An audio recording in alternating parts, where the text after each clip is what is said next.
Welcome.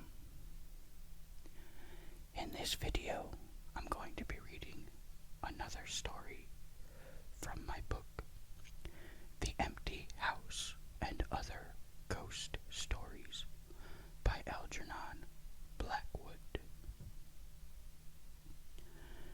The story that I'm reading to you today is called The Wood of the Dead. One summer, in my wanderings with a knapsack, I was at luncheon in the room of a wayside inn in the western country, when the door opened and there entered an old rustic, who crossed close to my end of the table and sat himself down very quietly in the seat by the bow window.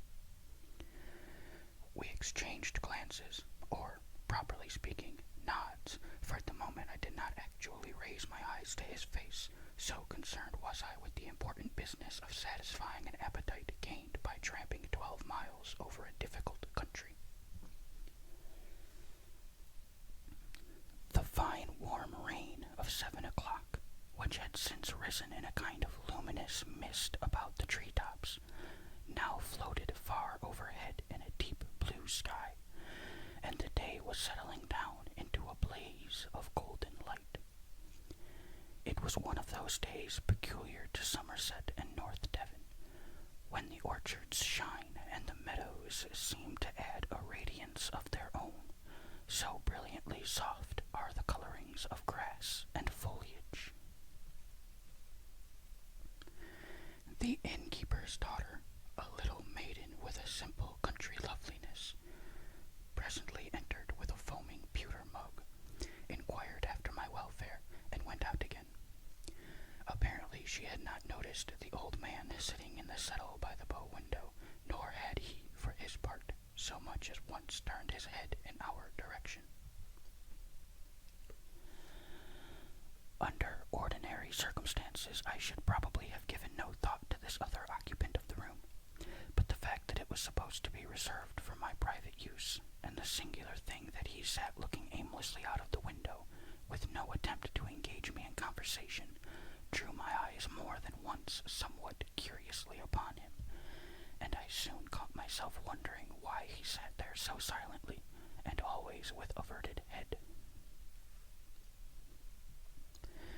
He was, I saw, a rather bent old man in rustic dress, and the skin of his face was wrinkled like that of an apple.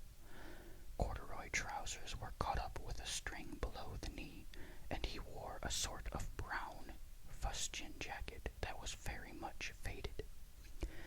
His thin hand rested upon a stoutish stick. He wore no hat and carried none, and I noticed that his head, covered with silvery hair, was finely shaped and gave the impression of something noble. Though rather piqued by his studied disregard of my presence, I came to the conclusion that he probably had something to do with the little hostel and had a perfect right to use this room with freedom, and I finished my luncheon without breaking the silence, and then took the settle opposite to smoke a pipe before going on my way. Through the open window came the scents of the blossoming fruit trees. The orchard was drenched in sunshine, and the branches danced lazily in the breeze.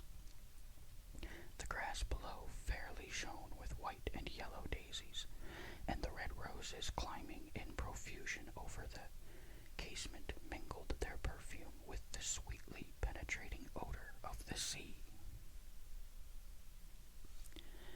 It was a place to dawdle in, to lie and dream away a whole afternoon, watching the sleepy butterflies and listening to the chorus of birds, which seemed to fill every corner of the sky. Indeed, I was already debating in my mind whether to linger and enjoy it all instead of taking the strenuous pathway over the hills, when the old rustic in the settle opposite suddenly turned his face towards me for the first time and began to speak. His voice had a quiet, dreamy note in it that was quite in harmony with the day and the scene.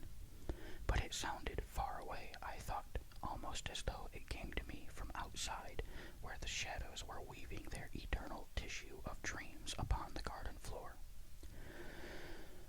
Moreover, there was no trace in it of the rough quality one might naturally have expected, and, now that I saw the full face of the speaker for the first time, I noted with something like a start that the deep, gentle eyes seemed far more in keeping with the timbre of the voice than with the rough and very countrified appearance of the clothes and manner. His voice set pleasant waves of sound in motion towards me, and the actual words, if I remember rightly, were, "You are a stranger in these parts, or is not this part of the country strange to you?" There was no "sir," nor any outward and visible sign of the deference usually paid by real country folk to the down-bred visitor, but in its place a gentleness, almost a sweetness, of polite sympathy that was far more of a compliment than either. I answered that I was wandering on foot through a part of the country that was wholly new to me, and that I was surprised not to find a place of such idyllic loveliness marked upon my map. "I have lived here all my life," he said with a sigh, "and am never tired of coming back to it again." "Then you no longer live in the immediate neighborhood?" "I have moved," he answered briefly, adding after a pause in which his eyes seemed to wander wistfully to the wealth of blossoms beyond the window, "but I am almost sorry, for nowhere else have I found the sunshine lie so warmly, the flowers smell so sweetly, or the winds and streams make such tender music."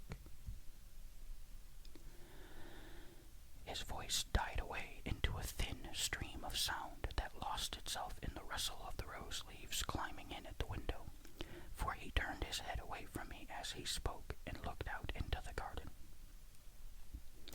But it was impossible to conceal my surprise, and I raised my eyes in frank astonishment on hearing so poetic an utterance from such a figure of a man, though at the same time realizing that it was not in the least inappropriate, and that, in fact, no other sort of expression could have properly been expected from him.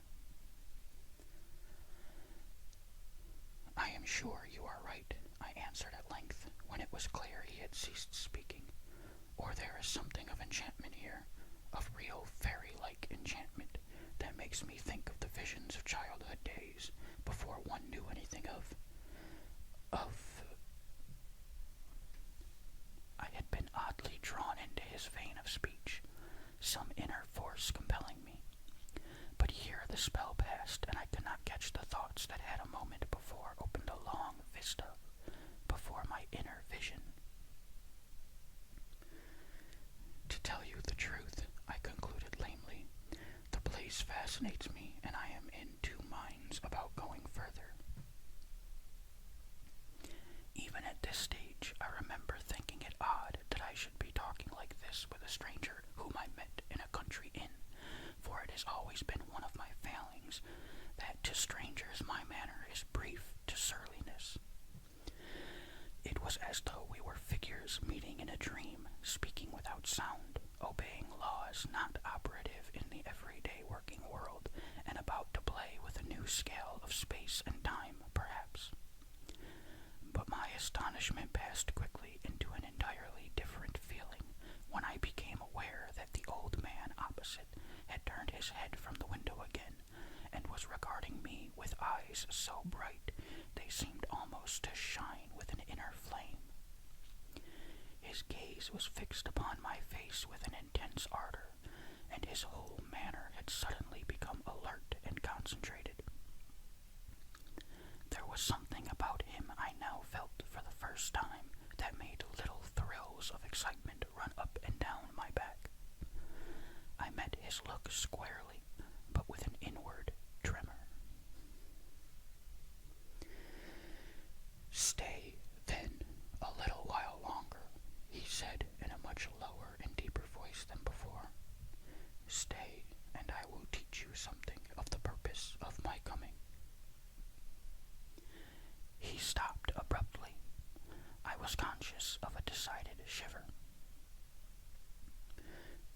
a special purpose, then, in coming back?" I asked, hardly knowing what I was saying. "To call away someone," he went on in the same thrilling voice, "someone who is not quite ready to come, but who is needed elsewhere for a worthier purpose." There was a sadness in his manner that mystified me more than ever. "You mean," I began, with an unaccountable access of trembling, "I have come for someone who must soon move, even as I have moved." He looked me through and through with a dreadfully piercing gaze, but I met his eyes with a full, straight stare, trembling though I was, and I was aware that something stirred within me that had never stirred before, though for the life of me I could not have put a name to it, or have analyzed its nature. Something lifted and rolled away. For one single second I understood clearly that the past and the future exist actually side by side in one immense present, that it was I who moved to and fro among shifting protean appearances. The old man dropped his eyes from my face, and the momentary glimpse of a mightier universe passed utterly away. Reason regained its sway over a dull, limited kingdom. "Come tonight," I heard the old man say. "Come to me tonight into the wood of the dead. Come at midnight."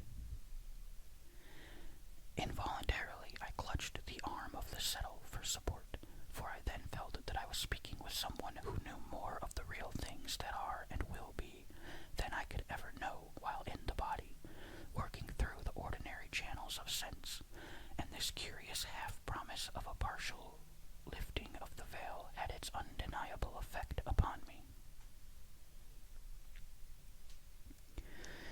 The breeze from the sea had died away outside, and the blossoms were still. A yellow butterfly floated lazily past the window. The song of the birds hushed. I smelt the sea.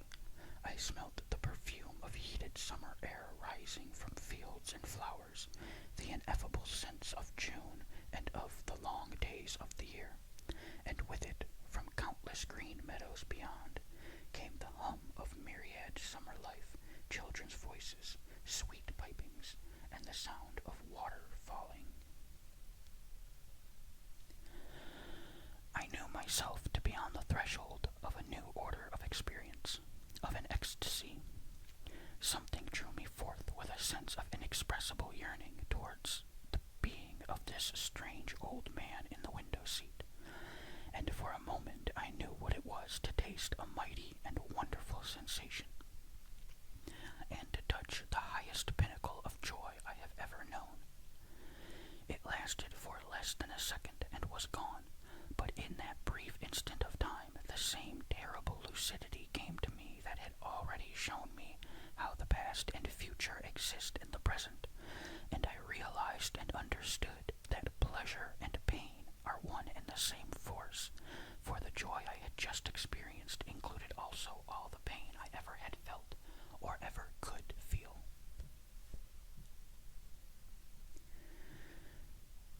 The sunshine grew to dazzling radiance, faded, passed away. The shadows paused in their dance upon the grass, deepened a moment, and then melted into air. The flowers of the fruit trees laughed with their little silvery laughter as the wind sighed over their radiant eyes the old, old tale of its personal love. Once or twice a voice called my name. A wonderful sensation of lightness and power began to steal over me. Suddenly the door opened and the innkeeper's daughter came in. By all ordinary standards, hers was a charming country loveliness, born of the stars and wildflowers, of moonlight shining through autumn mists upon the river and the fields.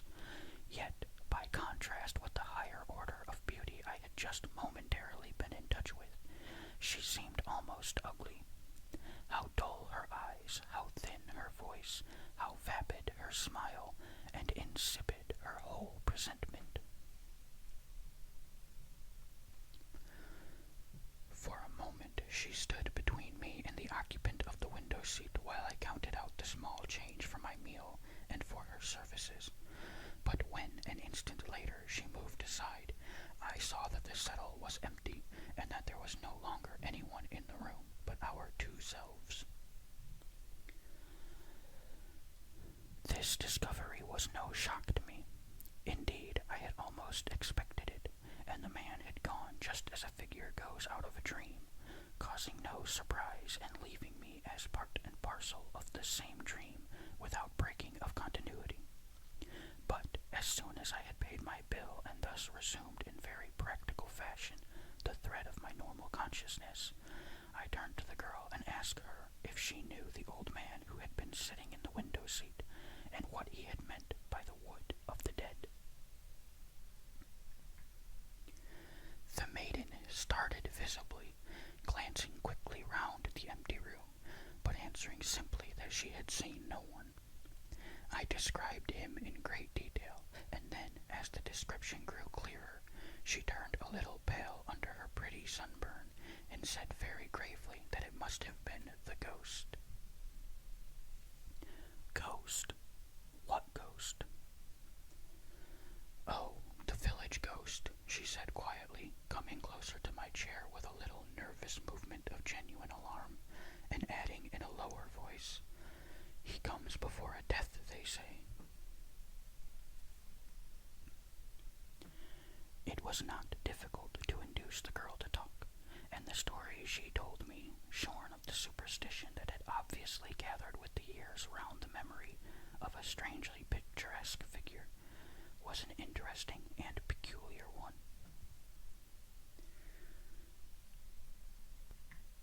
The inn, she said, was originally a farmhouse occupied by a yeoman farmer, evidently of a superior, if rather eccentric, character, who had been very poor until he reached old age, when a son died suddenly in the colonies and left him an unexpected amount of money, almost a fortune. The old man thereupon altered no whit his simple manner of living, but devoted his income entirely to the improvement of the village and to the assistance of its inhabitants. He did this quite regardless of his personal likes and dislikes, as if one and all were absolutely alike to him, objects of a genuine and impersonal benevolence. People had always been a little afraid of the man, not understanding his eccentricities, but the simple force of this love for humanity changed all that in a very short space of time, and before he died he came to be known as the father of the village, and was held in great love and veneration by all. A short time before his end, however, he began to act queerly. He spent his money just as usefully and wisely, but the shock of sudden wealth after a life of poverty, people said, had unsettled his mind. He claimed to see things that others did not see, to hear voices, and to have visions. Evidently, he was not of the harmless, foolish, visionary order, but a man of character and of great personal force, for the people became divided in their opinions, and the vicar, good man, regarded and treated him as a special case. For many, his name and atmosphere became charged almost with a spiritual influence that was not of the best. People quoted texts about him, kept when possible out of his way, and avoided his house after dark. None understood him, but though the majority loved him, an element of dread and mystery became associated with his name, chiefly owing to the ignorant gossip of the few. A grove of pine trees behind the farm, the girl pointed them out to me on the slope of the hill, he said was the wood of the dead, because just before anyone died in the village he saw them walk into that wood singing. None who went in ever came out again. He often mentioned the names to his wife, who usually published them to all the inhabitants within an hour of her husband's confidence. was, and it was found that the people he had seen enter the wood died. On warm summer nights, he would sometimes take an old stick and wander out, hatless, under the pines, for he loved this wood, and used to say he met all his old friends there, and would one day walk in there never to return.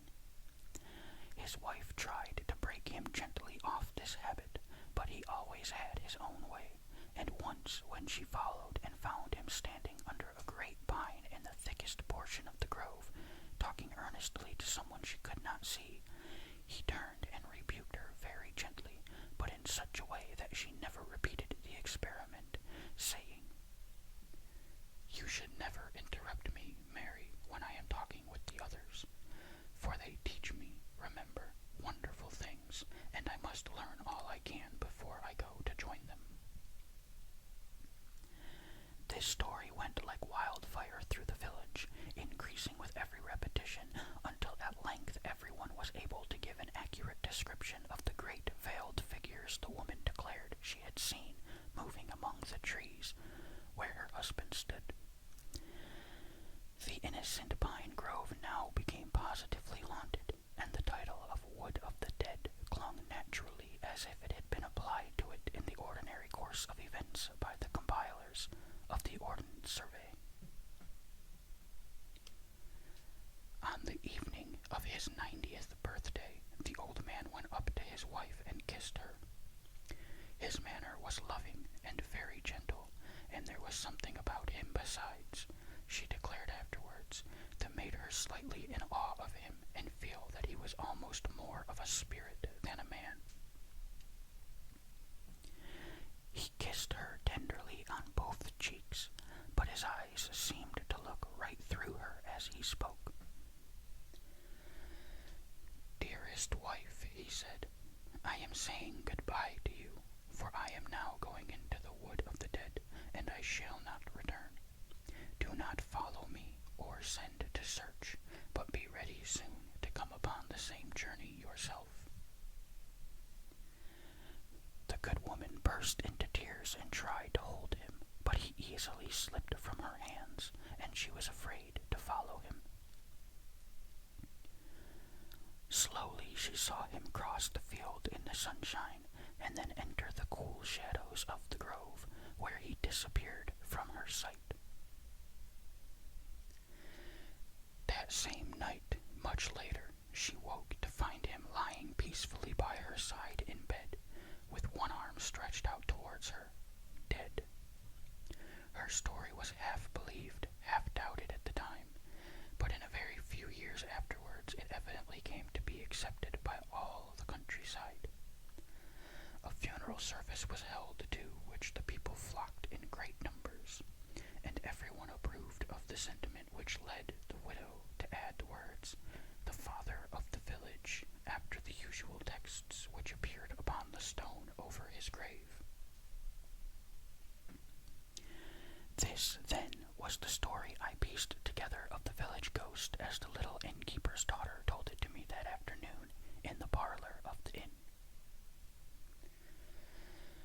"But you're not the first to say you've seen him," the girl concluded, "and your description is just what we've always heard, and that window, they say, was just where he used to sit and think when he was alive.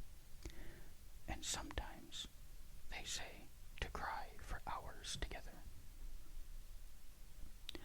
"And would you feel afraid if you had seen him?" I asked, for the girl seemed strangely moved and interested in the whole story. "I think so," she answered timidly. "Surely, if he spoke to me. He did speak to you, didn't he, sir?" she asked after a slight pause. "He said he had come for someone." "Come for someone," she repeated. "Did he say—" she went on falteringly. "No, he did not say for whom," I said quickly, noticing the sudden shadow on her face and the tremulous voice. "Are you really sure, sir?" "Oh, quite sure," I answered cheerfully. "I did not even ask him." The girl looked at me steadily for nearly a whole minute, as though there were many things she wished to tell me or to ask, but she said nothing, and presently picked up her tray from the table and walked slowly out of the room. Instead of keeping to my original purpose and pushing on to the next village over the hills, I ordered a room to be prepared for me at the inn, and that afternoon I spent wandering about the fields and lying under the fruit trees, watching the white clouds sailing out over the sea. The wood of the dead I surveyed from a distance, but in the village I visited the stone erected to the memory of the father of the village, who was thus evidently no mythical personage, and saw also the monuments of his fine, unselfish spirit, the schoolhouse he built, the library, the home for the aged poor, and the tiny hospital.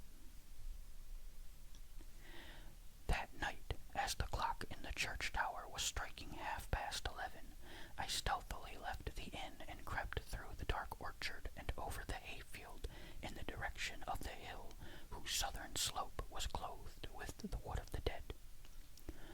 A genuine interest impelled me to the adventure, but I also was obliged to confess to a certain sinking in my heart as I stumbled along over the field in the darkness, for I was approaching what might prove to be the birthplace of a real country myth, and a spot already lifted by the imaginative thoughts of a considerable number of people into the region of the haunted and ill-omened. The inn lay below me, and all round it the village clustered in a soft black shadow, unrelieved by a single light. The night was moonless, yet distinctly luminous, for the stars crowded the sky. The silence of deep slumber was everywhere, so still, indeed, that every time my foot kicked against a stone I thought the sound must be heard below in the village and waken the sleepers. I climbed the hill slowly, thinking chiefly of the strange story of the noble old man who had seized the opportunity to do good to his fellows the moment it came his way, and wondering why the causes that operate ceaselessly behind human life did not always select such admirable instruments. Once or twice a night bird circled swiftly over my head, but the bats had long since gone to rest, and there was no other sign of life stirring. Then, suddenly, with a singular thrill of emotion, I saw the first trees of the wood of the dead rise in front of me in a high black wall. Their crests stood up like giant spears against the starry sky, and though there was no perceptible movement of the air on my cheek, I heard a faint rushing sound among their branches as the night breeze passed to and fro over their countless little needles. A remote, hushed murmur rose overhead and died away again almost immediately, for in these trees the wind seems to be never absolutely at rest, and on the calmest day there is always a sort of whispering music among their branches. For a moment I hesitated on the edge of this dark wood and listened intently. Delicate perfumes of earth and bark stole out to meet me. Impenetrable darkness faced me. Only the consciousness that I was obeying an order strangely given and including a mighty privilege enabled me to find the courage to go forward and step in boldly under the trees. Instantly the shadows closed in upon me, and something came forward to meet me from the center of the darkness. It would be easy enough to meet my imagination halfway with fact, and say that a cold hand grasped my own and led me by invisible paths into the unknown depths of the grove, but at any rate, without stumbling, and always with the positive knowledge that I was going straight towards the desired object, I pressed on confidently and securely into the wood. So dark was it that, at first, not a single star beam pierced the roof of branches overhead, and, as we moved side by side, the trees shifted silently past us in long lines, row upon row, squadron upon squadron, like the units of a vast, soundless army.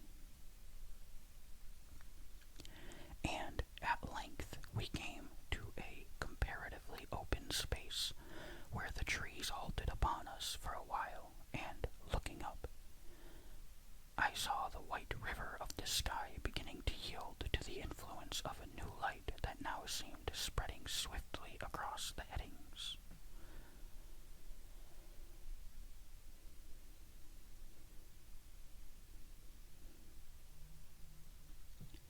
I saw the white river of the sky beginning to yield to the influence of a new light that now seemed spreading swiftly across the heavens.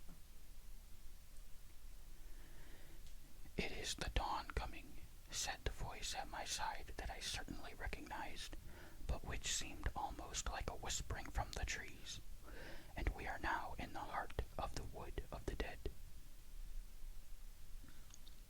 We seated ourselves on a moss-covered boulder and waited the coming of the sun. With marvelous swiftness, it seemed to me, the light in the east passed into the radiance of early morning, and when the wind awoke and began to whisper in the treetops, the first rays of the risen sun fell between the trunks and rested in a circle of gold at our feet. "Now, come with me," whispered my companion in the same deep voice, "for time has no existence here, and that which I would show you is already there." We trod gently and silently over the soft pine needles.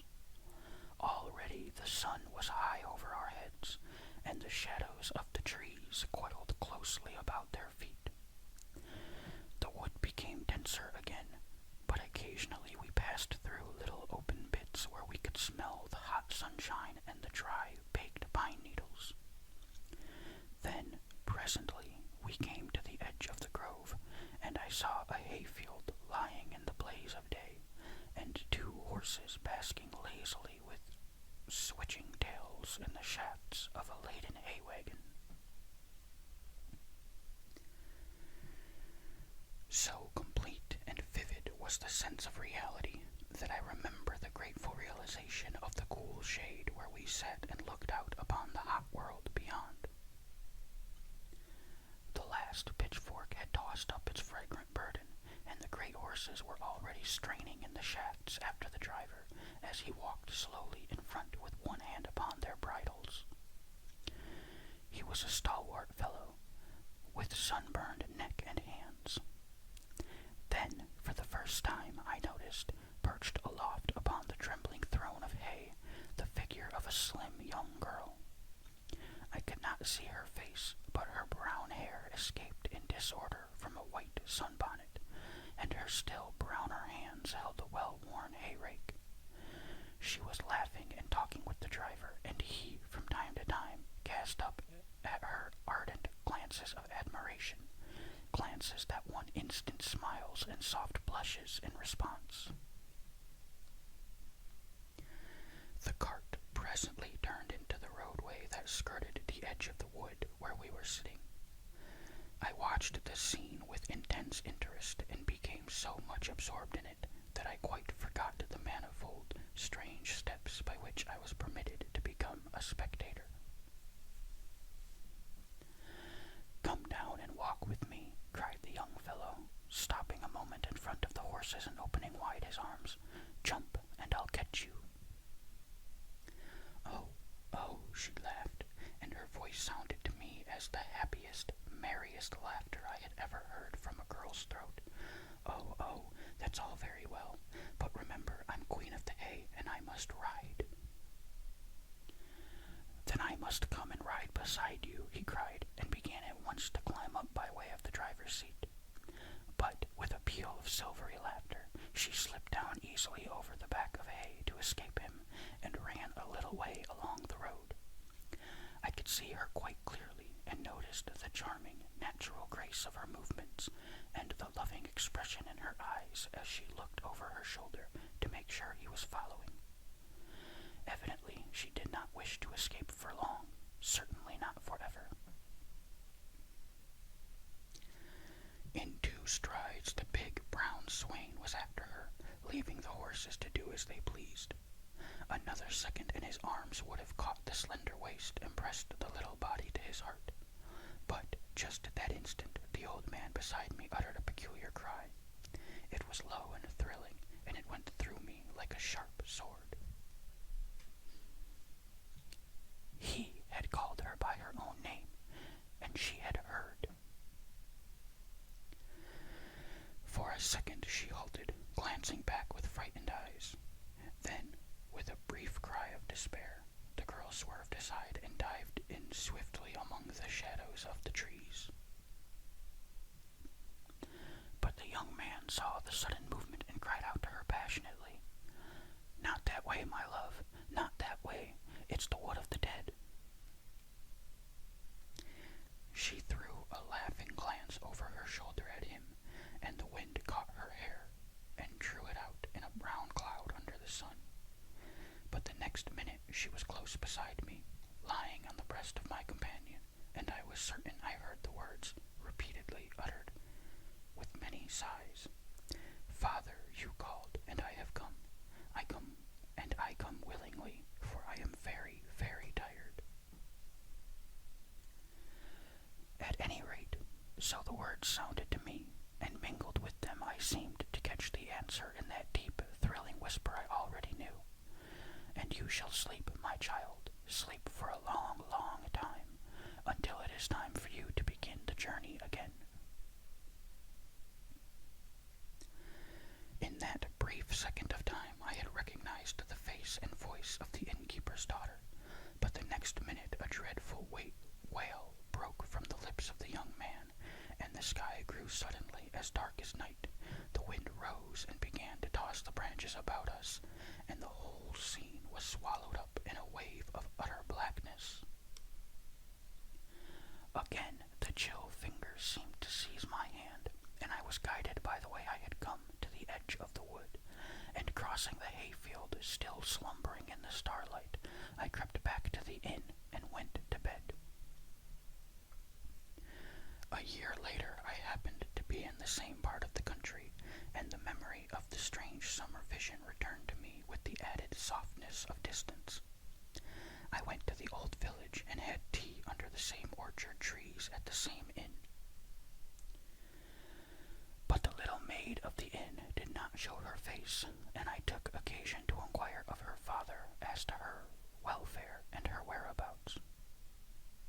"Married, no doubt," I laughed, but with a strange feeling that clutched at my heart.